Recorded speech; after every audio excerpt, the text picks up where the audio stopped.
కాళేశ్వరంలోని గోదావరి త్రివేణి సంగమంలో సరస్వతి అంత్య పుష్కరాలు కొనసాగుతున్నాయి. త్రివేణి సంగమంలో పుణ్యస్నానాలు చేసేందుకు భక్తులు భారీగా తరలివస్తున్నారు. నదిలో పుణ్యస్నానాలు చేసిన అనంతరం కాళేశ్వర, ముక్తేశ్వర ఆలయాన్ని సందర్శించుకుంటున్నారు భక్తులు. ఆలయ ప్రాంగణం మొత్తం భక్తులతో కిక్కిరిసిపోయింది. హర హర మహాదేవ నినాదాలతో కాళేశ్వరం మార్మోగుతోంది. గవర్నర్ దంపతులు సరస్వతి ఘాట్లో పుణ్యస్నానాలు ఆచరించారు. ఇవాళ తెల్లవారుజామున 5:43 కంచి కామకోటి పీఠాధిపతి జగద్గురు శ్రీ శంకర విజయేంద్ర సరస్వతి పుష్కర స్నానం చేసి అంత్య పుష్కరాలను ప్రారంభించారు. ఆ తర్వాత మంత్రులు కొండ సురేఖ, శ్రీధర్ బాబు పుణ్యస్నానాలు ఆచరించారు. ఈ సందర్భంగా గోదావరి నదీ మాతకు ప్రత్యేక పూజలు చేశారు కంచి పీఠాధిపతి.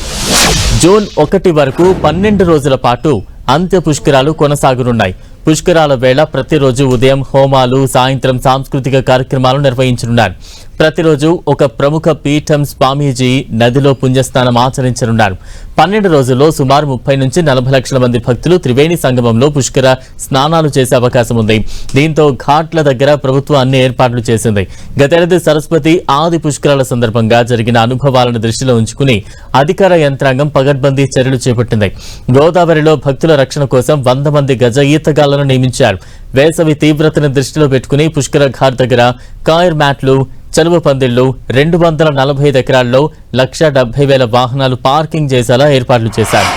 2,500 మంది పోలీసులతో బందోబస్తు నిర్వహిస్తున్నారు.